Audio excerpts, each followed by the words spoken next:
So imagine this.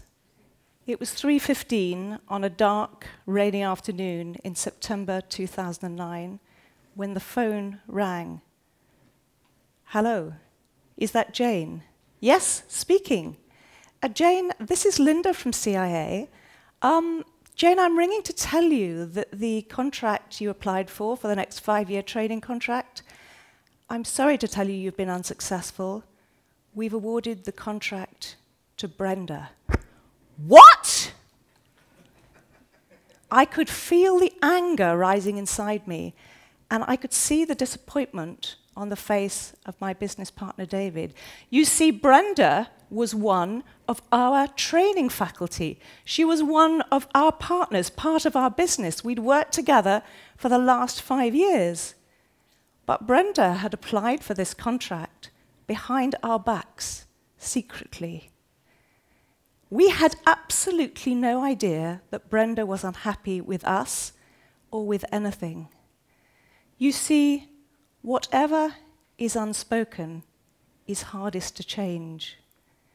Conflict is quite simply being unhappy. You are unhappy with another person, you are unhappy with a situation, but it's the way that we communicate that. Conflict is the process by which we communicate that unhappiness to the other person. So has this ever happened to you? Have you ever had a conflict, an unhappiness with someone that you feel you have not communicated or communicated in the wrong way? Please raise your hand. Almost everyone in the room. And it has a huge impact on our business. Can you imagine the impact that that had on the business for David and I? We'd lost a 5-year contract because we didn't know that a member of our team was unhappy. Now, we have a choice in terms of how we manage conflict. If it is unacknowledged and unacted on, it rumbles away like an unexploded volcano. Ron talked about this. He said, if something's going to vent, it has to vent. If there's something rumbling away in your volcano, it has to vent. And this is when the most destructive energy ruins your business. But I believe there's another way. I believe that conflict can be the magic ingredient. It can be like the fizz in a bottle of champagne. I'm going to let it off later, not now. But it can have a dynamic energy if you know how to handle it. And this is my job. As a corporate lawyer and a commercial mediator, I help businesses and people of any size, small to huge companies, to transform the energy of conflict into something dynamic. I help them to resolve conflicts. Just last week, I had a partnership come to me, a partnership business, and what they had done is they hadn't written into their partnership document what happened if one of them wanted to retire. Simple as that. So far, they had spent £20,000 in seeking legal advice. If we didn't settle on the day on which I was working with them, they had a trial this next week, it would cost them another £80,000 to go to trial. Small business, 2-man partnership like you and I sometimes work in. How many of you could afford £20,000 and then another £80,000 to resolve a conflict? But that's what we risk if we don't get it right. So there's 2 pieces of research that have really fueled the work that I do. I took part in 1995. Does anybody remember the business guru, Professor Charles Handy? Fabulous guy. And Tony this morning was talking about the future. In 1995, Professor Charles Handy got together 25 CEOs of PLCs, and he asked them one question: what is a company for? Or really, what is a business for? What is the purpose of your business? Out of that inquiry, I worked on a work group called People at Work. We discovered that one of the most important things is the adversarial approach to relationships. This is one of the key things that will damage your business. On the other hand, a piece of research that came out of Harvard Business School was that if you want collaboration, you need to acknowledge and actively manage conflict. So we have those two choices of what we do. So I'd like you now to collaborate in an exercise with me. If you would be so kind, if you don't wish to take part in the exercise, please feel that you can step out. But on your tables, you'll find some pieces of card, and you'll find some pens. And if you could take one piece of card, you need to work in pairs. If you could find a partner, they're on the front here. Here's the card on the front with some felt pens on top of it. Here. If you take one piece of card between two of you, so you need a partner, and between you, you need one piece of card and one pen, please. Okay?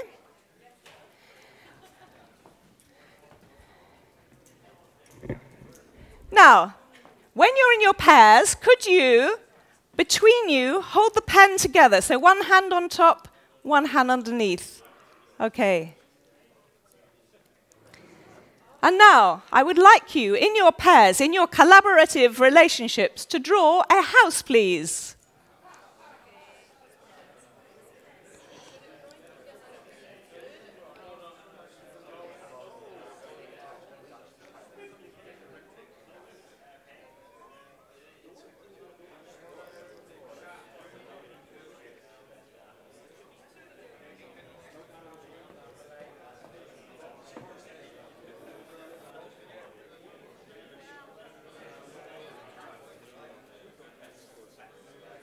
When you finish, can you put up your hand? When you finished your house, put up your hand. There's some complicated houses going on here. So let me ask you a few questions about your new collaborative partnership. I call them sometimes NEPs, new entrepreneurial partnerships. Your new entrepreneurial partnership. How many of you had a conversation before you started drawing? Almost. So in fact, most people leapt into their partnership without having a conversation. Yeah. Okay. How many of you shared the task? So in how many of you was there a leader and a follower? Or how many of you, some of you had a leader and a follower? Did you agree that? Or did somebody just take the role? You switched. You switched? Okay. So in some cases, there was a leader and a follower. Sometimes someone took the lead, and sometimes they agreed it, and sometimes you switched. Okay. How did you sign your drawing? A mixture? A mixture? Anybody make a new brand? Excellent. Okay, here's the crucial question. And I love this question as a lawyer. Who owns that drawing now?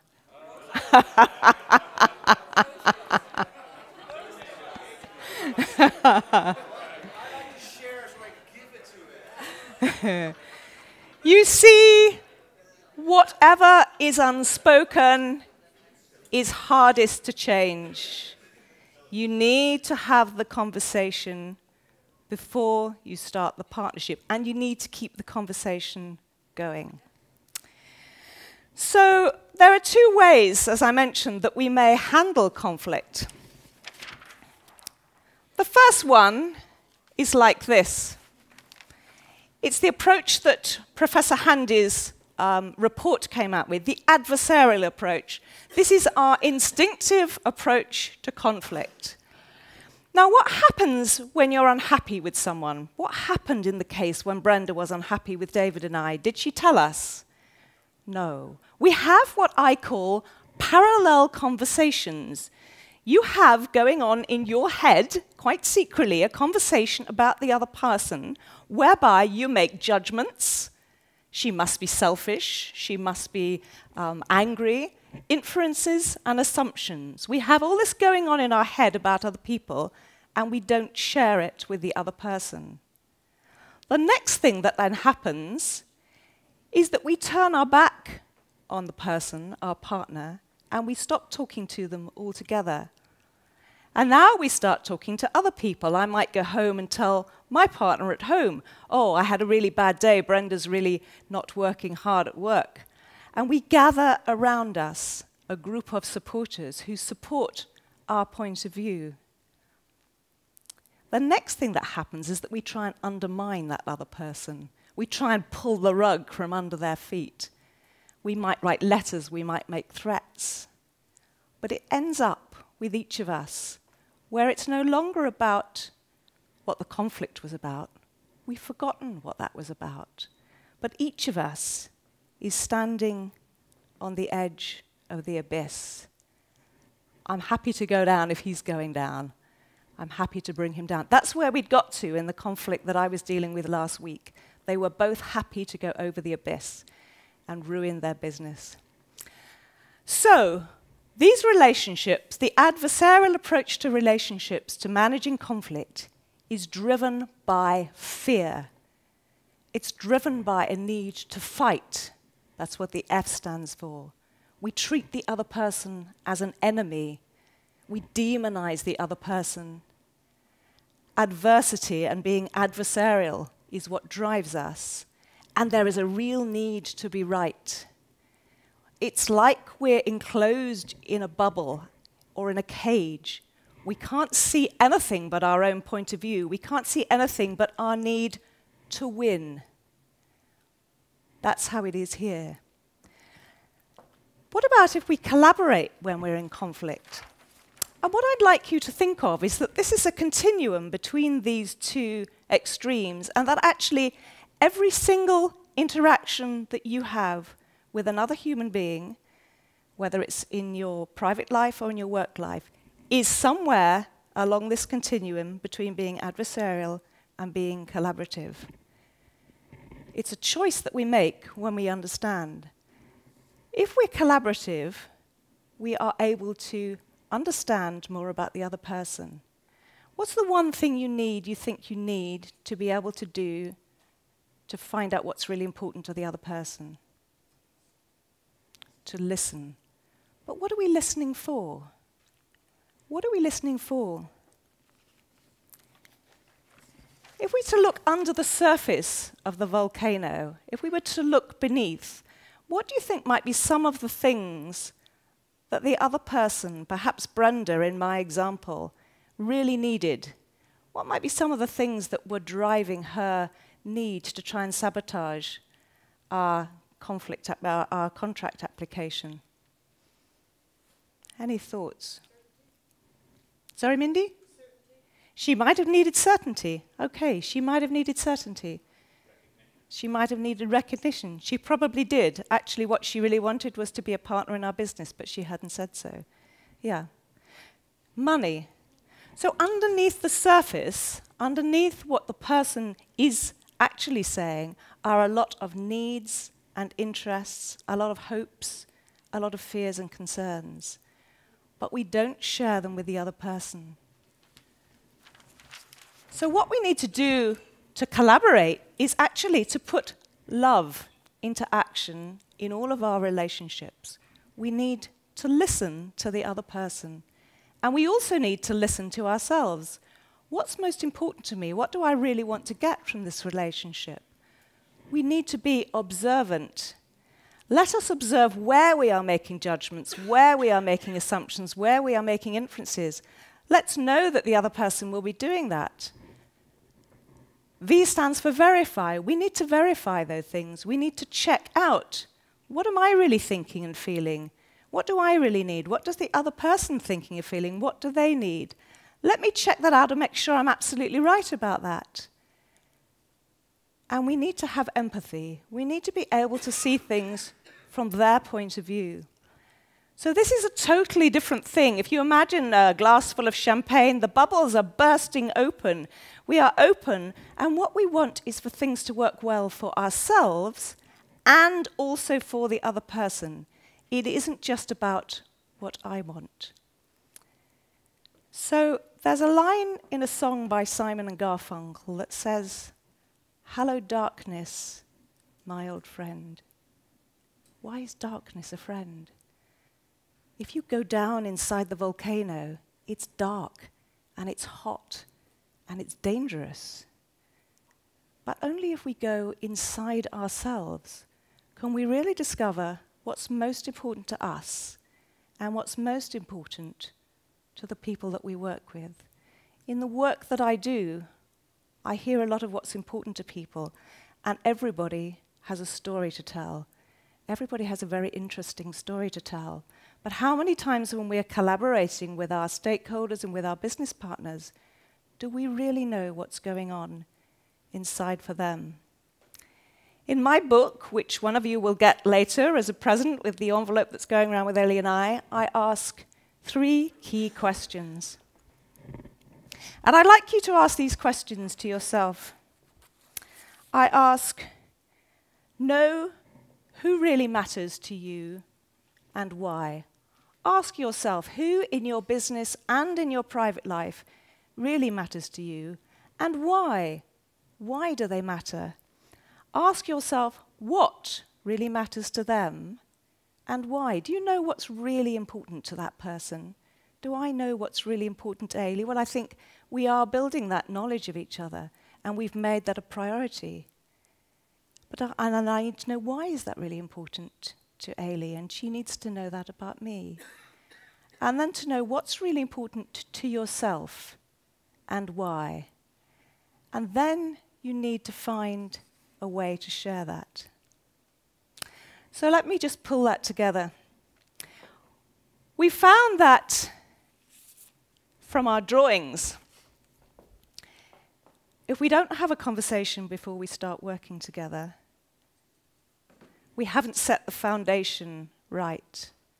But sometimes we hide behind, and I didn't introduce this earlier, but I call it the thin veneer of sociability. Sometimes we hide behind a mask, and if someone says to us, "Is everything okay?" we say, "Yes, fine. Everything's fine." So we hide behind a mask.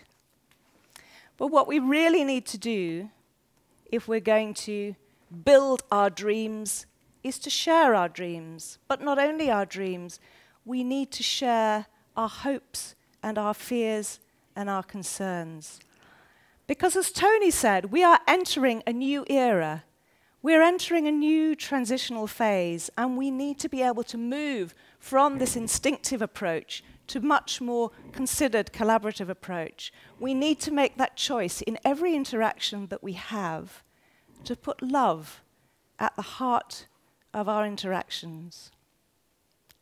So I'd like to ask you, I'd like to challenge you to put love at the heart of all of your business interactions, to listen, to observe, to verify, and to empathize.